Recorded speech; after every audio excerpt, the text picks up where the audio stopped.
আমার মা আমি যখন বললাম 1982 সালের 16 মে রোজ সোমবার সকাল 6টার সময় বাড়িতে ঢুকে আমি বলছি, মা আমি ইন্ডিয়া চলে গেল, তখন আমার মার হাতে আটা লেগেছিল। কেন আমার মা এত সকালে রুটি বানাচ্ছেন তা আমার মনে নেই। চুলাতে ভাত রেডি হয়ে আছে, তারপরেও কেন আটা হাতে আমি বুঝতে পারি না। আমার মা আমার পিছনে পিছনে হাঁটতে লাগলেন, বলতে লাগলেন ইন্ডিয়া যাস না, পুলিশে ধরে মারবে। আমার মা অনেক দীর্ঘ সময় ধরে অনেক পথ হেঁটে চলে আসলেন। আমার মা যখন দেখলেন আমি আর ফিরবো না, তখন আমার মা ফিরে আসলেন। আমি আল্লাহকে বলি, আমার মা কি করেছে সেটা আমি দেখতে চাই না। আমার মা আমাকে পড়ানোর জন্য জীবন বাজি রেখে চেষ্টা করত, তুমি তাকে মাফ করো। আমি একদিন প্রতিষ্ঠানে যাব না বলে না চলে পড়তাম। দেরি করে নদী থেকে আসছি, গ্রামের মানুষ আমরা দৌড় দিয়ে নদীতে গিয়ে নামতাম, সাঁতার দিতাম, অনেক দেরি করে এসেছি, যাব না এই জন্য। 12টা বেজে গেছে, আমার মা খাওয়ার নিয়ে রেডি হয়ে আছে, আমাকে বলছে তাড়াতাড়ি খেয়ে নে, আজকে তো তুই মাদ্রাসা যাবি। আমি বলছি যাব না। বলছে না যেতে হবে। আমি বলছি না যাব না, যেতেই হবে। তখন আমি বলছি তাহলে ভাত খাবো না। তা আমার মা বলছে খাস না। তা আমি উঠে গেলাম। আমি উঠে নে ব্যাগটা আমার মা সাজিয়ে রেখেছে, আমি ব্যাগটা হাতে করে বের হয়ে যাচ্ছি, তো আমার মা বলছে টাকা নে। তখন আমি বলছি টাকা নেব না। আমার মা বলছে টাকা নিস না, তবু তোকে যেতে হবে। আমি খাওয়া ছাড়া টাকা ছাড়া বাড়ি থেকে বের হয়ে গেলাম। আমার মা নরম হয়নি। আমার মায়ের সাধ ছিল বড় পড়ানোর। যে কোনো ছেলের, যে কোনো ফকির ফাকরাকে দেখলে ভিক্ষে দিলে আমার মা বলতেন তুমি আমার ছেলেটার জন্য দোয়া করিও। এমন কোনো ফকির আমাদের বাড়ি থেকে যায়নি যাকে আমার মা ভিক্ষা দেওয়ার পরে দোয়া করার জন্য বলেনি। সম্মানিত দিনী ভাই বোন, বাপ মাকে মূল্যায়ন করার চেষ্টা করেন। আমি যখন বিদেশে গিয়ে বক্তব্য দিই, তখন আমি বলি মানুষকে, দেখো তুমি তোমার স্ত্রীর নামে অ্যাকাউন্ট খোলো না, ভুল হবে। তুমি 5 বছর বিদেশে আছো, টাকা তুমি তোমার স্ত্রীর নামে পাঠালা, যেদিন তুমি দেশে ফিরবা সময় হবে, সেদিন তোমার বউ টাকা পয়সাটা নিয়ে পালিয়ে যাবে। সেদিন তুমিও কাঁদবে, তোমার মাও কাঁদবে, তোমার বাপও কাঁদবে। সেদিন 3 জন একসাথে হয়ে যাওয়া, তোমার বউ ভিন্ন হয়ে যাবে। আজকে তোমার বউ কাছে আছে আর তোমার বাপ মা তোমার দূরে আছে। যেদিন তুমি বিপদে পড়ে যাবা, সেদিন দেখবা তোমরা 3 জন, তোমার বাপ আর তোমার মা আর তুমি। তার আগা পর্যন্ত তোমার বউ তোমার সাথে আছে, তোমার বউ কাছে। আমার মা বলতো 3 জানের বড়ি, নারী হলো 3 জানের বড়ি। আমার মা মাঝে মধ্যে এভাবে বলতেন, বাড়ি থেকে বের করার সময় আমার মা বলতেন 4টা কাজ করো না। 1 দোকানে বসিও না, 2 প্রাইভেট পড়ায়ও না, 3 কারোর সাথে বন্ধুতালি করো না, 4 দাওয়াত খায়ও না। প্রাইভেট পড়ায়ও না, দোকানে বসিও না, বন্ধুতালি করিও না, প্রাইভেট পড়ায়ও না। এই 4টা কথা বলে আমার মা বাড়ি থেকে বিদায় করতেন। সম্মানিত দিনী ভাই বোন, বিচারের মাঠ বড় কঠিন, কিয়ামতের মাঠ বড় কঠিন। কিয়ামতের মাঠের ব্যাপারে আল্লাহ বলছেন ইয়াউমা তারাউনাহা তাজহালু কুল্লু মুরজিয়াতিন আম্মা আরজাত। বিচারের মাঠে যে মহিলা বাচ্চাকে দুধ খাওয়াচ্ছে, সেই মহিলা কখন তার দুধের বাচ্চা বুক থেকে বাচ্চা পড়ে যাবে বুঝতে পারবে না। অতাজাউ কুল্লু হামলিন হামলাহা, যে মহিলার পেটে বাচ্চা আছে কখন বাচ্চা প্রসব হয়ে যাবে সে বুঝতে পারবে না। অতারা নাসা শোকারা, আপনি দেখবেন মানুষকে মনে হচ্ছে যেন মদ খেয়েছে, মাতাল হয়ে বিচার মাঠে ঘুরে বেড়াচ্ছে, আসলেও মাতাল হয়নি। ওয়ালাকিন্না আযাব আল্লাহি শাদীদ, বিচার মাঠের শাস্তি খুব কঠিন। এই জন্য মানুষকে দেখা হবে মানুষের বুদ্ধি টুদ্ধি নেই। আল্লাহ রাসূল বলছেন ইহশারুন নাসু ইয়াউমাল কিয়ামা হুফাতান ওরাতান গোরলা, বিচারের মাঠে মানুষকে একাত্রিত করা হবে, কারো খাতনা দেওয়া থাকবে না, পায়ে জুতা থাকবে না, কারো পরনে কাপড় থাকবে না, মহিলা পুরুষ সবাই উলঙ্গ থাকবে। তখন আয়েশা রাদিয়াল্লাহু তাআলা আনহা বলছেন আল্লাহর নবী, আর রিজালু নিসাউ জামিআন বাযুম ইলা বাযিন, মহিলা পুরুষ একসাথে উলঙ্গ হয়ে থাকবে আল্লাহর নবী, একজন আর একজনের দিকে দেখবে, এটা কেমন হয়ে গেল? আপনি কি বললেন? বিচার মাঠে মানুষ উলঙ্গ হয়ে থাকবে, কারো পরনে কাপড় থাকবে না, একজন আরেকজনকে দেখবে। তখন আল্লাহ রসুল বলছেন, আয়েশা আলাম রাশদ্দ মিন দালিকা ইয়ানজুরাবাজু মিল বাজিন, সমস্যার চেয়ে অনেক অনেক অনেক জটিল। কেউ কাউকে তাকিয়ে দেখবে এরকম কোনো বুদ্ধি কারো থাকবে না। আসলে তোমাকে বুঝাতেই পারিনি কিয়ামতের মাঠ কত কঠিন। ইয়াউমা ইয়াফিরুল মারউ মিন আখিহি উম্মিহি ওয়া আবিহি ওয়া সাহিবাতিহি ওয়া বানিহি। কিয়ামতের মাঠ সেই দিন যেদিন মানুষ তার ছেলে থেকে, তার মেয়ে থেকে, তার স্ত্রী থেকে, আহাল পরিবার থেকে পালিয়ে যাবে। কেউ কারোর সাথে কথা বলতে চাইবে না। তার নাম কিয়ামতের মাঠ। সম্মানিত দিনী ভাই বোন, আমার চারটা কথা মনে রাখিয়েন। 1, 5 ওয়াক্ত সালাত, 2, হালাল রুজি, 3, কোরআন তেলাওয়াত। প্রত্যেক দিন একটু হলেও কোরআন পড়িয়েন। কিছুই যদি না পারেন তাহলে আমার একটা পরামর্শ থাকলো, সূরা ইখলাস 3 বার অন্তত নিজেকে বলে রাখেন যে আমি কোরআন মাজিদ পড়েছি। কি পড়েছ? সূরা ইখলাস 3 বার পড়েছি। হ্যাঁ পড়েছ, এইটুকু প্রমাণ করেন যে আমি পড়ি। 4, দুইজন যেখানে বসে আছে সেখানে বসবেন না। যার নাম আড্ডা পিটা, দোকানে হোক, মাঠে হোক, ঘাটে হোক, আড্ডা পিটা এই জিনিসটা খুবই বিপজ্জনক, খুবই বিপজ্জনক। অজান্তে এমন একটা পাপ করেছেন যেটা মানুষের গীবত, খেয়ালই করেননি। আমি আপনাকে কথার কথা বলে রেখেছি যে আপনি দুইজন দোকানের সামনে বসে আছে, ল্যাংটা মেন আসছে, আর আপনি ওখানে গেছেন, ওরা আর একজনের বদনাম করছে, তা আপনি দাঁড়িয়েই বলছেন চট করে, আসলে ঠিকই বলেছেন, ও আসলেই খারাপ। এখন আপনি জান্নাতে যান দেখি, যদি এই পাপ ক্ষমা হয়ে যায়। ইসলাম ধর্ম মিথ্যা। জেনা মহাপাপ, মহাপাপ জেনা। বিবাহ করার পরে তার জেনা করলে তার বাঁচার পথ নেই। বেশি বয়সে জেনা করলে তার সাথে আল্লাহ কথাই বলবেন না। 3 শ্রেণীর মানুষের সাথে আল্লাহ কথাই বলবেন না। বিচারের মাঠে তার 1 শ্রেণীর মানুষ হচ্ছে বেশি বয়সে জেনা করে যে। 2, মিথ্যা কথায় দায়িত্ব পালন করে যে। হেড মৌলানা, headmaster, principal, vice chancellor, jail super, chairman, member, MP, মন্ত্রী, আপনার মসজিদের সভাপতি, সেক্রেটারি, স্কুলের সভাপতি, সেক্রেটারি, যারা মিথ্যা কথায় দায়িত্ব পালন করে, প্রতি বছর যদি হজ করে তবু আল্লাহ তার সাথে কথা বলবেন।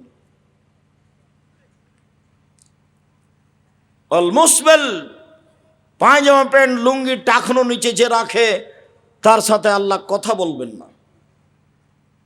মহাপাপ।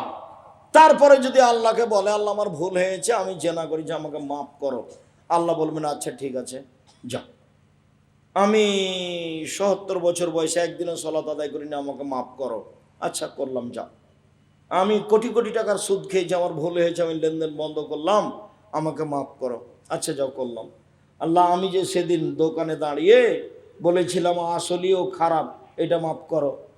বলছে আমি কি জালেম যে আমি পাপ ক্ষমা করে দেবো? তুমি আর একজনের বদনাম করেছো, আমি ক্ষমা করব? মানে আমি যদি ক্ষমা করে দিতাম, আমি আল্লাহ জালেম? আমি জুলুম করি না, আমি আল্লাহ জুলুম আমার উপরে হারাম করেছি।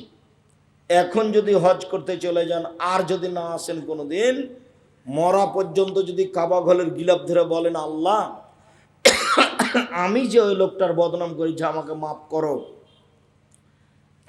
আল্লাহ যদি ক্ষমা করে দেন, আল্লাহ হবেন জালেম। আল্লাহ বলেছেন আমি জুলুম করব না, আমি আমার উপরে জুলুম হারাম করেছি, আমি ওই পাপ ক্ষমা করব না। যার বদনাম করেছো তার হাত ধরে ক্ষমা নেও গা, ক্ষমা করলে ভালো। আর যদি ক্ষমা না নেও, বিচারের মাঠে তোমার ওই পরিমাণ নেকি তাকে দিয়ে দেবো। তোমার যদি নেকি না থাকে, ওর পাপ নিয়ে তোমার উপরে চাপিয়ে দেব। বুঝা গেল কথা কি? তাহলে ক্ষমা এটা তোবা করে হবে না। এই বোকা ছেলেগুলো, তার জন্য আমি তোমাদেরকে বলি, দেখো এভাবে উমুকের চরিত্র ফুলের মতো পবিত্র বলে ঘুরে বেড়ায় না। দল সংগঠন করলেই আর একজনের কি করা লাগবে? বদনাম লাগবে, গীবত করা লাগবে। এমন কোনো বেটা দল সংগঠন করে বদনাম করে না, আমি তোমার মরা পর্যন্ত সময় দিলাম, তুমি বের করবা। তোমার কথাই বলছি, তুমি নিজেকে প্রমাণ করতে পারবে না, খুব কঠিন জিনিস। তুমি ওর সাথে গেছো মানে তোমাকে তো বদনাম করা লাগবেই। 95 ভাষায় তো তোমার বাপকে বদনাম করা লাগবে। তুমি তো করবে, তোমার বাপও করবে। যার জন্য বলেছি হালাল রুজি উপার্জন করেন, মানুষের বাড়িতে কাজ করে হোক, মানুষের বাড়িতে কাজ করে বসবাস করবো, জীবিকা নির্বাহ গৌরবে জীবিকা নির্বাহ করবো। কারো অধীনে থাকতে রাজি নই, কারো পিছনে পিছনে ঘুরতে রাজি নই। 4 নম্বরটা থাকলো দোকানে বসে আড্ডা পিটবেন না। আড্ডা পিটা চিরদিনের জন্য হারাম, বসবেনই না। দোকানে এসেছেন, জি আসসালামু আলাইকুম, ভাই লবণ আছে? জি 1 কেজি দেন। এ আছে, কাঁচা মরিচ আছে? জি 100 দেন।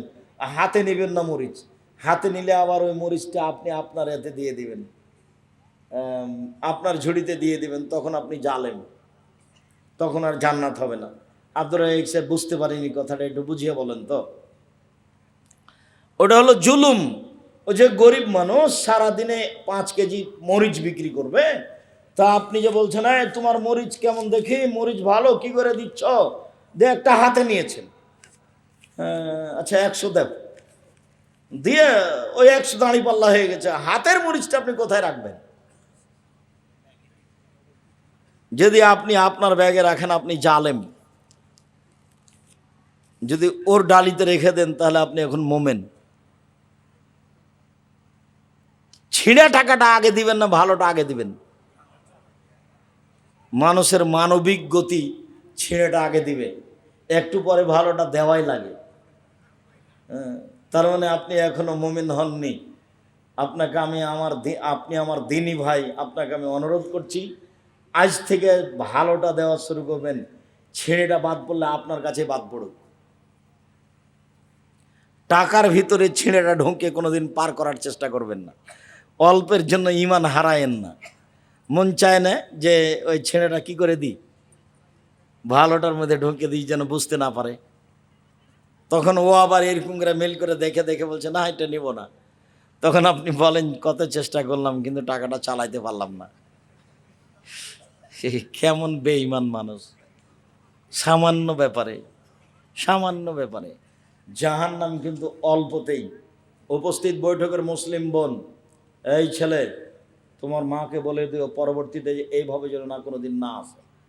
আমি আব্দুর রাজ্জাক বিন ইউসুফ এসেছি, তোমার মা ভদ্রতা বজায় রেখে বাড়ি থেকে আসবে, চুপচাপ বসে থাকবে, আমি সালাম দেব তারপরে যাবে। ঢং ঢং করে আসবে আর ঢং ঢং করে যাবে, এই নীতি নিষেধ করে দিও। এরকম মহিলা মানুষকে আমি পছন্দ করি না, বরং ঘৃণা করি। আমি তো আপনার জন্য এসেছি, আপনি ঢং ঢং করে আসলেন আর গল্প করতে করতে চলে যাচ্ছেন। কি বুঝলেন আপনি? মানে এসব গরু ছাগলের মতো পশু প্রাণীর মতো জীবন, পশু প্রাণীর মতো জীবন করে ফল পাওয়া যাবে না, মরণ হবেই। ফেরাউন ডুবে গেছে মানে আমি যেভাবেই চলি আমারও একদিন মরণ হবে। ওর বয়স ছিল 1700 বছর। কতদিন? 1700 বছর, 100 বছর নয়, 10 আর 7, 1700 বছর। তারপরে কি এখন আছে? আমি যখন ফেরাউনের লাশের চতুর্দিক দিয়ে ঘুরছি, 40 মিনিট যাবৎ তার লাশের চতুর্দিক দিয়ে ঘুরলাম আর বলতে থাকলাম তুমি কি সেই ফেরাউন যে বলেছিল আমি সবচেয়ে বড় আল্লাহ? তুমি কি সে ফেরাউন যে বলেছিল মোসাকে আমি ছাড়া আর কেউ আল্লাহ নেই? তুমি কি সে ফেরাউন যে বলেছিল মোসাকে মোসা আমাকে বাদ দিয়ে কাউকে আল্লাহ বলে দাবি জানালে আমি তোমাকে জেলখানায় বন্দি করে দেব? তো ফেরাউন তো আমার সাথে কথা বলতে পারবে না, ও তো লাশ। এখন এইটাই কি না যারা আসছে তারা বলছে মানহল ফারাল আসরি, আসল ফেরাউন কোনটা? সবাই চিল্লাচিল্লি করছে, 12টা লাশ আছে, যে আসছে সেই মানহল ফারাল আসলি, আসল ফেরাউন কোনটা? তো ওরই গায়ের নিচে লেখা আছে কাগজের উপরে। সম্মানিত দিনী ভাই বোন, আমি আবারও আমার আলোচনার পুনরাবৃত্তি টেনে বলছি যে আজ থেকে শাবান মাসের সিয়াম চালু করতে হবে। এই ছেলে থামো, আমি দোয়া করি। তারপরে উঠে যাচ্ছ কোথায়? তুমি মাসিক আল ইতিসাম পত্রিকা নিয়ে যাবে না? 30 টাকা দিয়ে অন্তত মাসিক আল ইতিসাম পত্রিকাটা হাতে করে যেতে হবে। এটা হলো জাতীয় সম্পদ।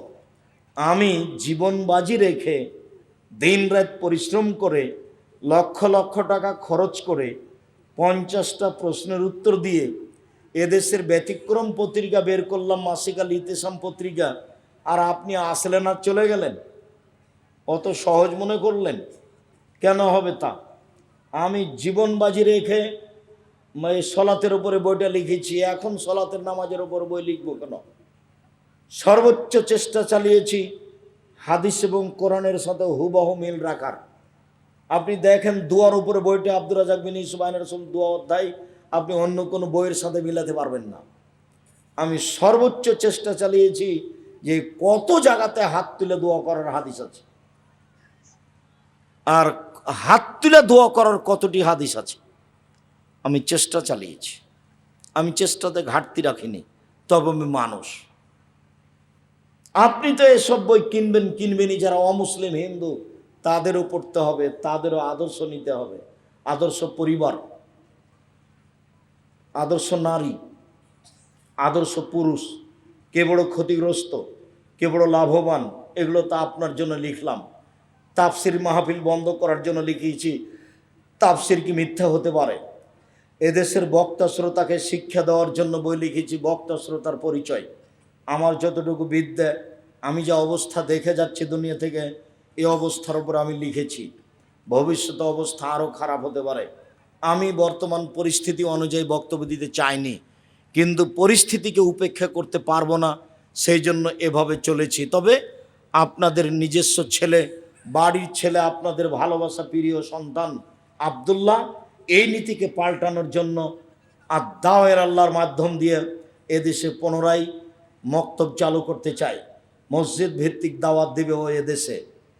আব্দুল্লাহ এদেশে মসজিদ ভিত্তিক দাওয়াত দিবে এবং এদেশে মসজিদে মক্তব চালু করবে। উত্তরবঙ্গে 250 থেকে 300 মসজিদ চালু করেছে ইতিমধ্যে। দেশ জুড়ে আব্দুল্লাহ মক্তব চালু করতে চাই, মসজিদ ভিত্তিক দাওয়াত দিতে চাই, অসহায় মানুষের পাশে দাঁড়াতে চাই। মর্মে আপনাদের এইসব ছেলে যারা এই ব্যবস্থাপনায় আছে, এরাও আদ-দাওয়ায়ে আল্লাহর সাথে জড়িত। তারা আব্দুল্লাহর সাথে সবসময় যোগাযোগ রাখে। আমি আপনাদেরকে আব্দুল্লাহর সাথে যোগাযোগ রেখে একমাত্র আল্লাহকে সন্তুষ্ট করার আশায়, কারো বদনাম না করে, কারোর প্রতি হিংসা না করে, একটু দিন ধর্ম বোঝার চেষ্টা করি, হালাল রুজি উপার্জনের চেষ্টা করি। আল্লাহ আমাদের যারা মারা গেছে, তুমি তাদের কবরের শাস্তি মাফ করো। আমরা যারা অসুস্থ, তুমি তাদের আরোগ্য দান করো। আমরা যারা বেঁচে আছি, তুমি তাদেরকে তোমার রাসূলের পদ্ধতি অনুযায়ী চলার তৌফিক দান করো। আজকের যে আলোচনা শুনলাম, বিশেষভাবে নফল সিয়াম, তুমি আমাদেরকে নফল সিয়াম করে তোমাকে সন্তুষ্ট করার সুযোগ করে দাও। মর্মে আরও শেষে বিনীত অনুরোধ থাকলো, যাওয়ার সময় কেউ খালি যাবেন না। আব্দুল্লাহর যদি বই লেখা থাকে মিন্নাতুল বারি, বুখারীর ব্যতিক্রম ব্যাখ্যা, মনে করবেন জাতীয় সম্পদ আব্দুল্লাহ নিজের ছেলে, আপনি তার বই নিজে পড়বেন, ব্যতিক্রম বুখারীর ব্যাখ্যা মিন্নাতুল বারি। অন্যান্য বইগুলি সংগ্রহ করবেন। আর হজ উমরার উপরে পোশাক আছে নতুন বের করা, বইগুলি নিয়ে যাবেন। আর সামনে বৃহস্পতিবার, আজকে তো সোমবার পড়ে যাচ্ছে, সামনে বৃহস্পতিবার শুক্রবার অবশ্যই জামিয়া সালাফে রূপগঞ্জ নারায়ণগঞ্জ ঢাকায় আসবেন। আমি আপনার অপেক্ষায় আছি। আল্লাহ তুমি আমাদের কবুল কর, আল্লাহুম্মা আমিন। সবাই স্টেজ থেকে বইগুলি নিয়ে যাবেন। টাকা না থাকলে 30 টাকা কারোর কাছে না একটা পত্রিকা নিয়ে যাবেন, তাহলে মনে করবেন যে আমি প্রোগ্রামটাকে আব্দুর রাজ্জাক সাহেবকে মূল্যায়ন করেছি।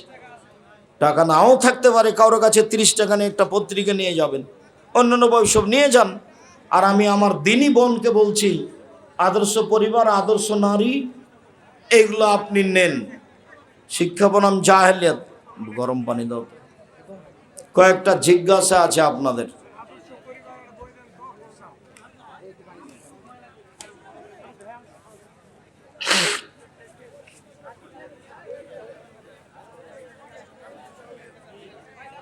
ওর সাথে আরো একজনকে দেও, গরম পানি দাও। এই মাসুমের সাথে আরো একজনকে দেও।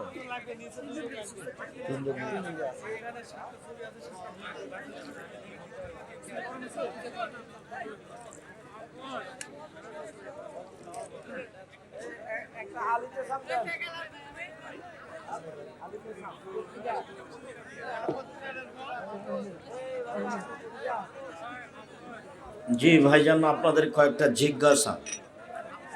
গর্ভবতী মহিলা সিয়ামের পরিবর্তে প্রতিদিন 1.5 কেজি করে চাউল দান করলে হবে? হবে, তবে নিজের গতিতে পরে করতে পারার সাহসটাই ভালো। যদি মনে করে করতে পারবো না, তাহলে প্রতিদিন 1.5 কেজি করে চাউল দিয়ে দিবে। চেয়ারে বসে নামাজ পড়া যাবে কি? না পড়াই ভালো, শরীরের গতিতে পড়া ভালো। নিষেধ করতে পারছি না, নিরুপায় হয়ে চেয়ারে বসে পড়তে পারে। আমার বাড়িতে আমি বৈঠক করতে পারবো কি? হ্যাঁ, করেন। আপনি আপনার বাড়িতে মহিলাদের, আশেপাশের মহিলাদেরকে নিয়ে বৈঠক করেন। আপনি নাকি অজ করে নিষেধ করেছেন শোনা যাবে না? না না না, আমি বলেছি মহিলারা এই জেলা ওই জেলা, এ থানা ওই থানা এইটা করতে পারবে না। ওরা বাড়িতে থেকে পাড়ার মহিলাকে শিক্ষা দিবে। খাতামুন নবীন মানে নবীর পরিসমাপ্তি। যদি নবী ও রসুল আলাদা হয়ে থাকে, তাহলে খাতামুর রসুল কোথাও লেখা নেই কেন? হেস,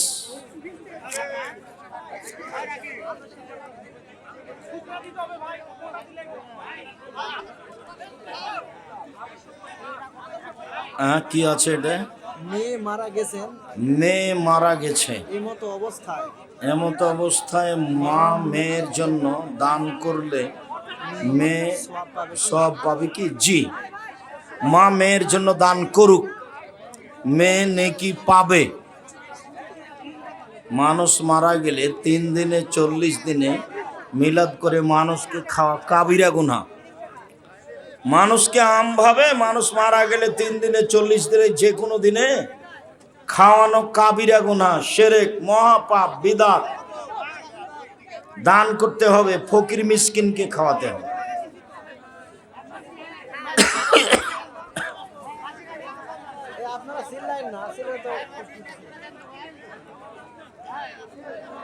হুজুর, আমি ফরজ হজ করছি, আমার বোনের স্বামী নেই, তারা অনেক গরিব। এখন আমি উমরা হজ না করে সেই টাকা তাদের দিলে কোনটা উত্তম কাজ হবে? উমরা করিয়েন না, আপনার বোনকে দেন, দেন আপনার বোন হজ করে আসে, সেটাই ভালো। গত রমজানে হঠাৎ অসুস্থ হওয়ার কারণে আমার নানি 17টা সিয়াম পালন করতে পারেনি। এখন করণীয় কি? তোমার নানি এখন করুক, যদি না পারে তাহলে 17 কেজি চাউল 17 জন ফকিরকে দিয়ে দিবে। গত বছরেরটা একদিন সমান 100 কেজি তোমার নানির পক্ষ থেকে দিয়ে দিতে বলো ফকিরকে। হুজুর, দয়া করে আমার প্রশ্নের উত্তরটা দিবেন। আমরা 10 ভাই বোন, ভালোই করেছে, এটাই তো আমি চাই। বাবার সম্পত্তি সঠিক ভাগেই ভাগ হয়েছে, কিন্তু মায়ের সম্পত্তি যখন যেই সন্তানের বিপদ হয়, তখন সেই সন্তানদের কাউকে 1 বিঘা, কাউকে 5 কাঠা, বা কাউকে 3 কাঠা, কাউকে 3 কাঠা এভাবে দিয়েছে, কিন্তু 3 সন্তানকে কিছুই দিতে পারেননি। এখন মায়ের একটি পুকুর ছাড়া কোনো জমি নেই। তোমার মায়ের এগুলো ভুল হয়েছে, যা জমি দিয়েছে সব ফেরত নিতে হবে, দিয়ে আবার সব অংশ হারে ভাগ করতে হবে, পুকুর সহ সব ফেরত নিতে হবে। আমরা তরুণ প্রজন্ম ইল্লাল্লাহ জিকির নিয়ে দ্বিধায় আছি। দ্বিধায় থাকবা কেন? ইল্লাল্লাহ কোনো জিকির হয়? ইল্লাল্লাহ জিকির করলে গুনাহ হবে, লা ইলাহা জিকির করলে গুনাহ হবে, আল্লাহ আল্লাহ জিকির করলে গুনাহ হবে, হু হু জিকির করলে কি নগণ হবে? কি করতে হবে? লা ইলাহা ইল্লাল্লাহ, তাহলে জিকির হলো। বাকি যেভাবেই বলুক বিদআত হবে হারাম। মহিলাদের ঈদের সলাতে যাওয়ার পর যেসব লোক বিশৃঙ্খলা সৃষ্টি করে তাদের উদ্দেশ্যে কিছু বলুন। কিসের বিশৃঙ্খলা সৃষ্টি করে? এখানে মেয়েরা গিয়েছিল, এদেরকে আমার বাড়িতে পাঠাই দিছে ব্যবস্থা থাকার পরেও। মহিলাদেরকে ঈদের মাঠে যেতেই হবে। যারা পাঠিয়ে দিয়েছে তারা অন্যায় করেছে। ওগুলো হলো বোকা মাতাব্বর, ধর্ম বুঝো না। মহিলারা একবারে মাঠে গিয়ে সলাত আদায় করে, রাস্তায় যেখানে সম্ভব ঈদের মাঠে না ধরলে স্কুল মাঠে নিয়ে যাবেন। মহিলারা ঈদের মাঠে যেতে বাধ্য, যাবেই। বিশৃঙ্খলা কেউ ঘটাতে পাবেন না। মহিলাদের মসজিদে সলাতের বিধান কি? 5 ওয়াক্ত সলাত বাড়িতে ভালো, জুমার দিন মসজিদে যাওয়া ভালো, ঈদের মাঠে যেতে বাধ্য। মহিলাদের 5 ওয়াক্ত সলাত বাড়িতে ভালো, জুমা মসজিদে যেতে পারে, তবে 5 ওয়াক্ত সলাত বাড়িতেই ভালো। একাধিক সহিহ হাদিস। জুমার দিন মসজিদে যাওয়া ভালো, ঈদের দিন যেতে বাধ্য, যেতেই হবে। কোথাও নামাজ হবে না তাদের। স্বামীর মৃত্যুর পর জোর করে গয়না খুললে কি ধরনের পাপ হয়? জোর করে গয়না খুললে কুসংস্কার, কাবিরা গুনাহ হয়। গয়না পরেই থাক, খুলতে পাবে না। 4 মাস 10 দিন নতুন গয়না পরতে পাবে না। নতুন গয়না, নতুন শাড়ি। মসজিদের উন্নয়ন কল্পে টাকা সংগ্রহ করে সেই টাকা দিয়ে মানুষকে খাওয়ানো জায়েজ হবে? জি না, ওটা করা হবে না, সাবধান। আর সবাই বই পুস্তক নিয়ে যাবেন, অন্তত আল ইতিসাম পত্রিকা। আমার দিনী বোনেরা সব গেলেন না, দিয়ে একটা বই নিয়ে গেলেন, খালি আসা যাওয়াই স্যার। আব্দুর রাজ্জাক, যেই আপনি আমাদের কঠিনভাবে বললেন, যাই বলি আপনি আমার দিনী বোন বই পুস্তক নিয়ে যাবেন। এমন কিছু আমলের কথা বলেন যেটা করলে মৃত্যু যন্ত্রণা লাঘব হবে।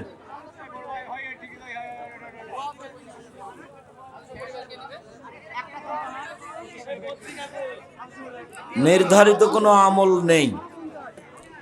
মোমেন হয়ে মরতে পারলেই মৃত্যু যন্ত্রণা হালকা হবে। মোমেন, তাছাড়া মরণের যন্ত্রণা কঠিন হবে। মরণ একদিন আসবে, একটা বই আছে এখানে, মরণ একদিন আসবেই।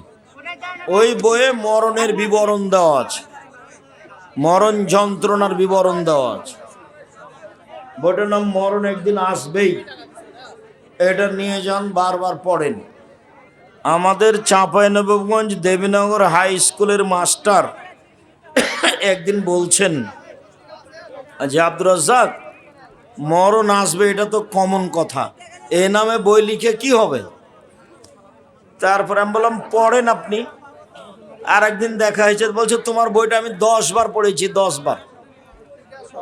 আমার জীবনে বই পড়ে যে স্বাদ একটা লাগে, এরকম স্বাদ আমি অন্য কোনো বইয়ে পাইনি। এই বইটা আমি তোমার ব্যাগে করে নিয়ে ঘুরে বেড়াই।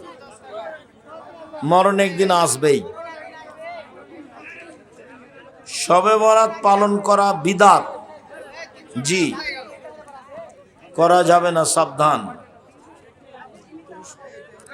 তুরস্ক, চীন, বাংলাদেশ সহ বিভিন্ন দেশে প্রতিনিয়ত ভূমিকম্প হওয়ার খবর। জি, ভূমিকম্প আরো বাড়বে। 3টা কারণে। এটা হলো নেশাদার দ্রব্য, বিড়ি, তামাক, জর্দা, সিগারেট। একটা হলো মেয়েদের নাচ, ড্যান্স, গান বাজনা, আর একটা হলো বাদ্যযন্ত্র। এই 3টা যেখানে যত বেশি হবে সেখানে ভূমিকম্প তত বেশি হবে।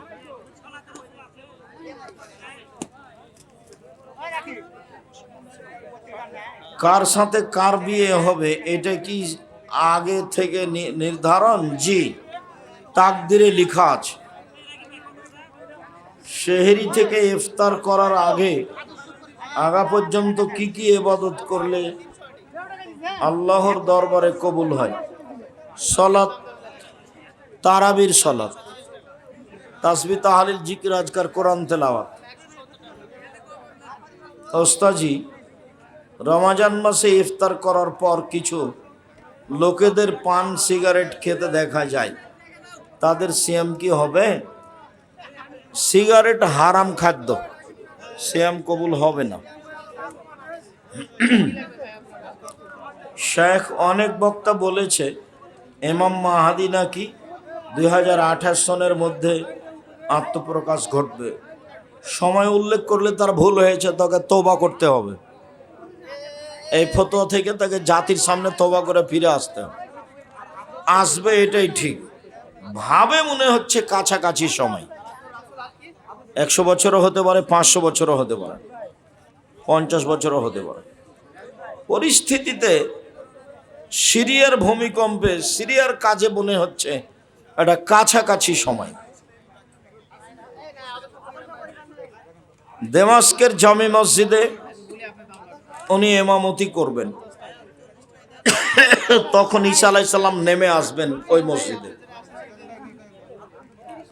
মরণ একদিন আসবে, এ বইয়ে বিস্তারিত দেওয়া আছে ইমাম মাহাদির বিবরণ, কিয়ামতের লক্ষণ দেওয়া আছে, মরণ একদিন আসবেই। সাম্প্রতিক সময়ে সৌদি আরবের ধূসর মরুভূমিতে বিভিন্ন ধরনের সুগন্ধি ফুলে ভরা গেছে। জি, এটা কিয়ামতের লক্ষণ। পারিবারিক কারণে মা বাবা বিভিন্ন সমিতি থেকে টাকা তুলেছে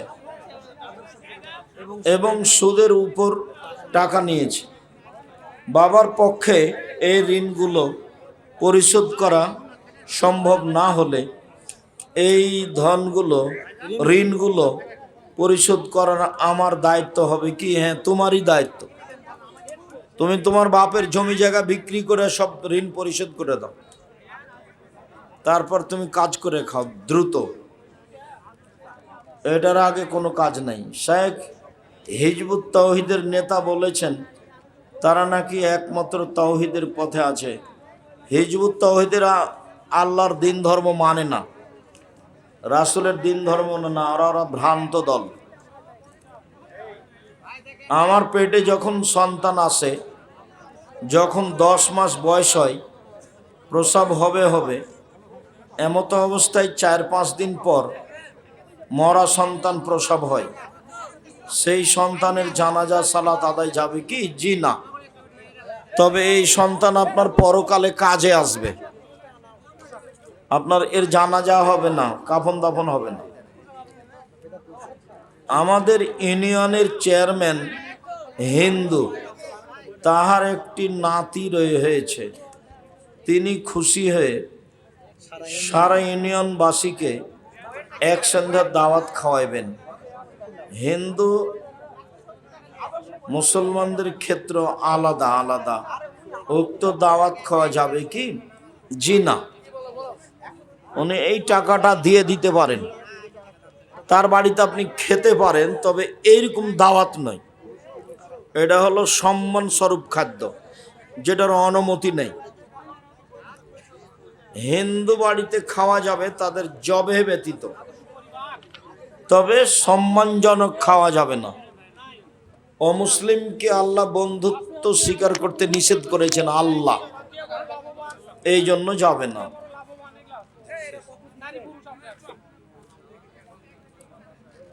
দাড়ি কতটুকু রাখতে হবে? যতদূর বড় হবে। কোনো ব্যক্তি মারা যাবার আগে মারা যাবার পরে এলাকার লোকজনকে খাওয়ানো যাবে কি? জি না। কোনো কাজ শুরু করার পূর্বে শুধু বিসমিল্লাহ নাকি বিসমিল্লাহির রহমানির রহিম? শুধু বিসমিল্লাহ। কলমে লিখার সময় বিসমিল্লাহির রহমানির রহিম, আর সূরার প্রথমে বিসমিল্লাহির রহমান, বাকি শুধু বিসমিল্লাহ। জামাতের সাথে নামাজ পড়ার সময় কাতারের মাঝে ফাঁকা রাখার কি কোনো হাদিস আছে? জি না, ফাঁকা রাখার নিষেধ আছে। এই জিজ্ঞাসা কমাও, এই মাসুম তাড়াতাড়ি করো।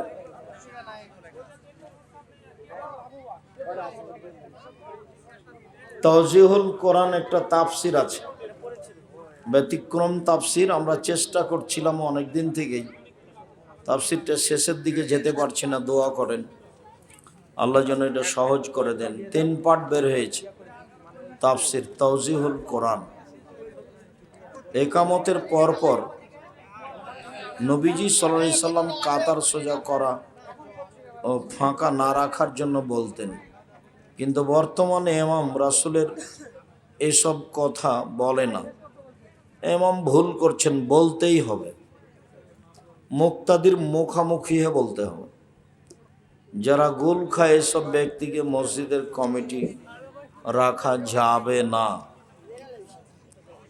সহবাসের ওযু না করে গোসল করলে গোসল হবে? গোসল হয়ে যাবে, সুন্নাত অনুযায়ী হয়নি, গোসল হয়ে যাবে। তো ওযু করে গোসল করা সুন্নাত।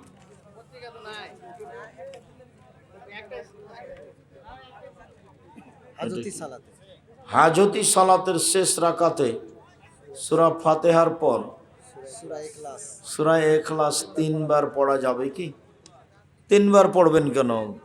একবারই পড়বেন। মনে চাইলে পড়েন 3 বার, গুনাহ হবে না। 3 বার পড়ে।